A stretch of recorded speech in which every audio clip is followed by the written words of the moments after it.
Welcome to a deep dive into the FIFA World Cup 2026, a tournament that, more than any other in memory, has been defined by its upsets.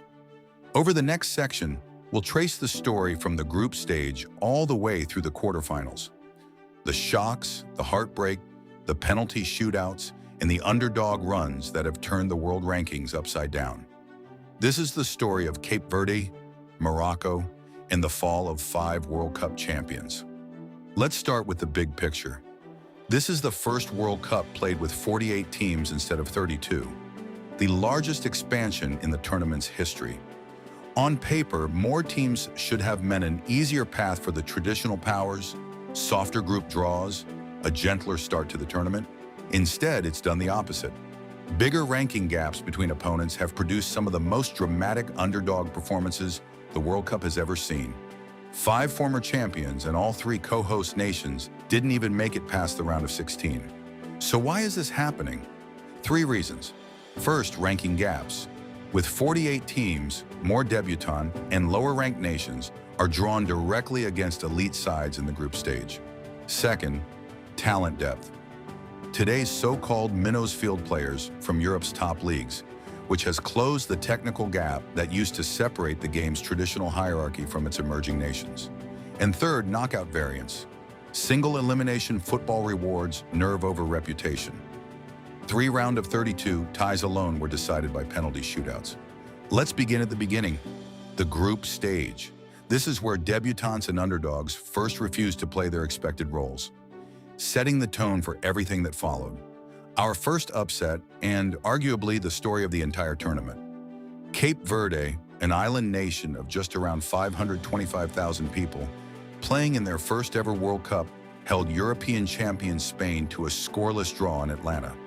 Spain came in ranked 2nd in the world. Cape Verde came in ranked 67th, a 65-place gap, one of the largest ever overcome in a World Cup group match. Cape Verde weren't done.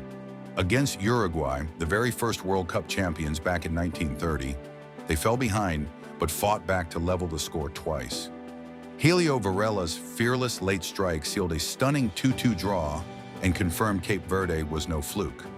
Meanwhile, on the other side of the bracket, New Zealand, ranked 85th, dead last among all 48 qualifiers, led Iran twice through a brace from Elijah Just.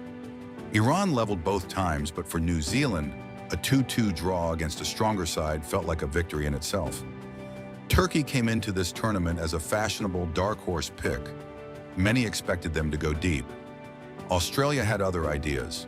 The Socceroos simply outworked them, and Connor Metcalf's low strike sealed a statement 2-0 win in Group D.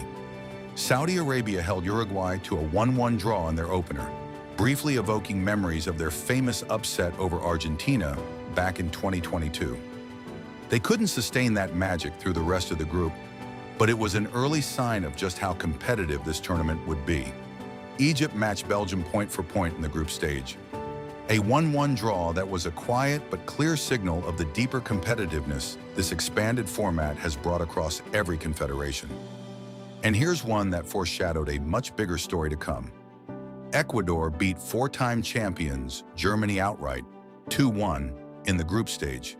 It wasn't enough for Ecuador to finish in the top 2 of their group, but it was the first crack in what would become a very shaky tournament for Germany. Spare a thought for Jordan, drawn into Group J alongside defending champions Argentina, Algeria, and Austria, arguably the toughest group in the tournament. Jordan still found the net in every single match, including Nizar al-Rashdan's curling strike against Algeria. They didn't advance, but they left with their heads held high. Let's recap the group stage in one shot. Cape Verde went unbeaten with 3 draws. New Zealand was the lowest-ranked side in the whole competition. Turkey and Germany, 2 teams many expected to go far, were both humbled. And Spain suffered their first ever scoreless World Cup draw against a debutant nation. The tone for this tournament was set early. Now we move into the knockout rounds, starting with the round of 32, the first time in World Cup history that a single elimination round has featured more than 16 teams, and it delivered instant drama. Paraguay stunned 4-time champions Germany on penalties in the round of 32. This wasn't just a footballing shock, it was a national moment. Paraguay's government declared a national holiday to celebrate. Morocco edged a wild penalty shootout over the Netherlands, who missed heavily under pressure. At the time, this looked like just another shootout upset. In hindsight, it was the opening chapter of the most historic run of the entire tournament. Erling Haaland scored a dramatic late winner to send Ivory Coast home and put Norway through to the round of 16. An early sign of the run Norway was quietly building toward the later rounds. A piece of history here: the very first knockout match ever played at the round of 32 stage went to co-host Canada. Steven Eustachio's stoppage-time strike sent SoFi Stadium into raptures and gave the host nation a moment to remember. Egypt won their first ever World Cup knockout match on penalties, edging out Australia. For the Socceroos, it was their third consecutive failed attempt at a knockout win at a World Cup. A tough way to bow out. One round, 16 teams eliminated, including South Africa, Japan, Germany, the Netherlands, Ivory Coast, and Cape Verde's group stage heroics finally coming to an end against Argentina. Half the field was gone in less than a week. Onward to the round of 16, a round that delivered comebacks, penalty heartbreak, and extra-time thrillers that reshaped the entire landscape of the tournament. Fresh off their shootout win over the Netherlands, Morocco knocked out one of the tournament's co-favorites, Spain, to reach the quarterfinals. This is the signature result of the whole competition, and Morocco's run was only just getting started. Belgium routed co-host USA 4-1 in Seattle. But the story here goes beyond the scoreline. In the build-up, FIFA overturned striker Folarin Balogun's red card suspension following outreach from the White House to FIFA President Gianni Infantino, a decision that overshadowed the match itself and sparked real controversy. A tightly fought, goalless 90 minutes between Switzerland and Colombia was settled on penalties, with Swiss players celebrating wildly in Vancouver after surviving the shootout. And here's the biggest shock of the round. Brazil, five-time champions, dared Norway to beat them with the ball at their feet, and Norway did exactly that. Pundits called it one of the most forgettable Brazil sides in memory. They never found their rhythm, and they're out. England survived a back-and-forth thriller against co-host Mexico at Estadio Azteca, denying the home crowd a deep run and advancing to face Norway in the quarterfinals. Lionel Messi scored Argentina's second goal as they eased past Egypt. One more step in what many believe could be Messi's final World Cup and his chance at defending the title. This round was a landmark one for Arab football. Algeria fell to a tactically sharp Switzerland side, but left with heads held high after a strong group stage. Morocco delivered the standout Arab performance of the entire tournament, and Egypt continued their own historic run, having already secured their first ever World Cup knockout win before finally falling to Argentina. Now the quarterfinals, only 3 wins separate the remaining contenders from lifting the trophy. Here's how the final 8 became the final 4. Kylian Mbappé led France past Morocco in a rematch of the 2022 semifinal, and France won this meeting too. Morocco's historic run, which began with wins over Spain and Portugal, ends 1 round short of the semifinals. But make no mistake, this was a run that will be remembered. Spain bounced back from their scoreless scare against Cape Verde to eliminate Belgium and reach the semifinals, setting up a heavyweight clash with France. Norway's dream run, built on Haaland's goals and that stunning win over Brazil, comes to an end against England, who now advance to face Argentina in the semifinal. Argentina cruised past a resilient Switzerland side, 3-1, to reach the semifinals. Their title defense remains firmly on track. So here's where we stand. France faced Spain on July 15th, a heavyweight European clash between 2 of the tournament's most in-form sides. England faced Argentina on July 16th. Messi's Argentina against an England side that has survived 2 co-host banana skins to get this far. The winners meet in the final at MetLife Stadium on July 19th. Before we look at the numbers behind this tournament, let's slow down and take a closer look at the 3 storylines that defined it more than any other. Cape Verde, population roughly 525,000, ranked 67th in the world coming in. They arrived at their first ever World Cup and left as the tournament's most talked about team, without ever losing in regulation during the group stage.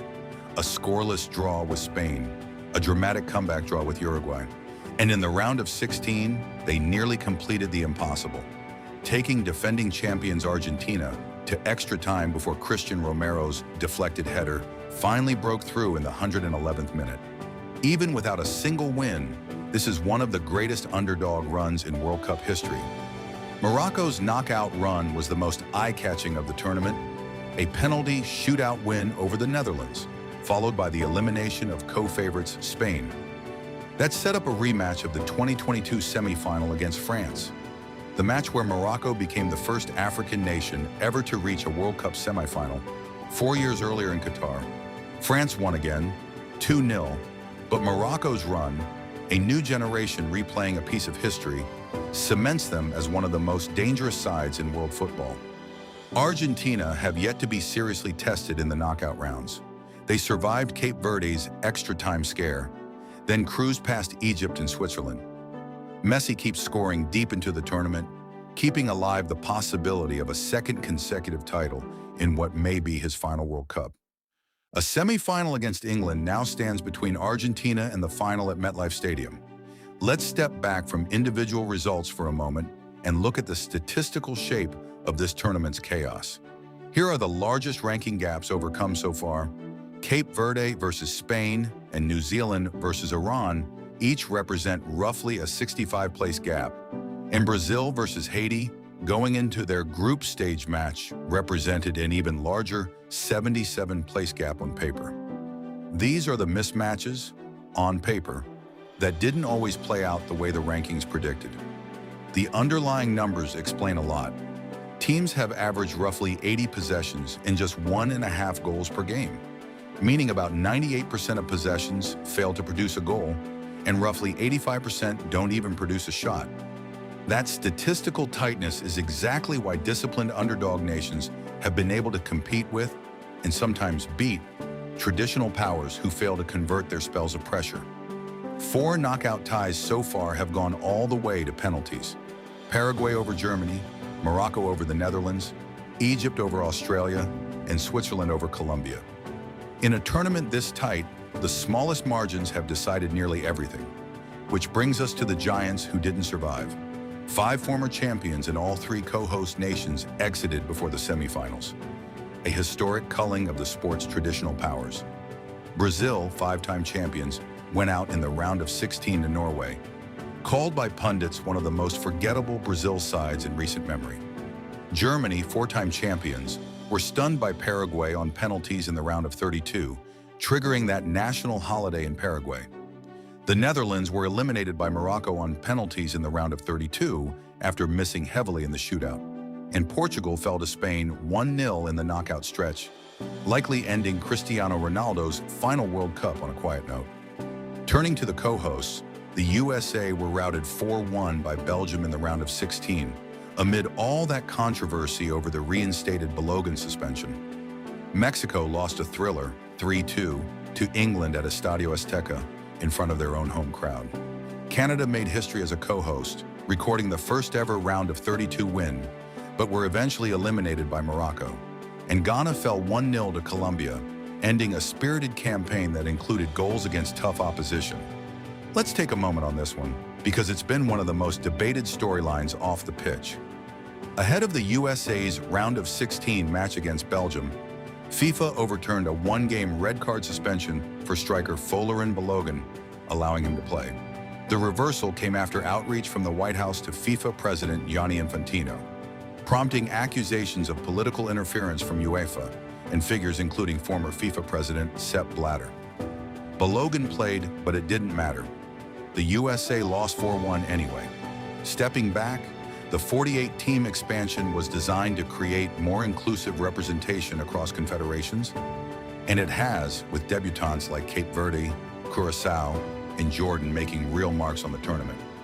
But it's also mathematically increased the number of high-ranking gap fixtures in the group stage, giving lower-ranked sides far more direct opportunities to spring an upset. Whether this becomes the new normal for World Cups going forward, or a one-off product of this particular draw, will be one of the biggest questions football analysts wrestle with once the final whistle blows. So here's the road ahead. France and Spain meet in the first semifinal, two of the tournament's most clinical sides, both of whom have had scares along the way. England and Argentina meet in the second, Argentina chasing a second straight title with Messi, England hoping to end a decades-long wait for a first title since 1966. The final at MetLife Stadium on July 19th will cap the most unpredictable World Cup in the tournament's history. So what has this tournament taught us? First, ranking guarantees nothing. Cape Verde and New Zealand proved that reputation means very little once the whistle blows. Second, depth matters more than ever, as emerging football nations close the technical gap with the traditional powers. And third, knockout football rewards nerve. 4 ties across just 2 rounds were decided by penalty shootouts. Small margins decided nearly everything. And that's where we stand, with the semifinals on the horizon. France versus Spain on July 15th, England versus Argentina on July 16th, and the final at MetLife Stadium on July 19th.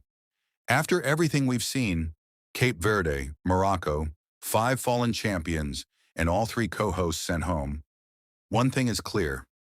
The underdogs aren't finished writing this story yet. Thank you.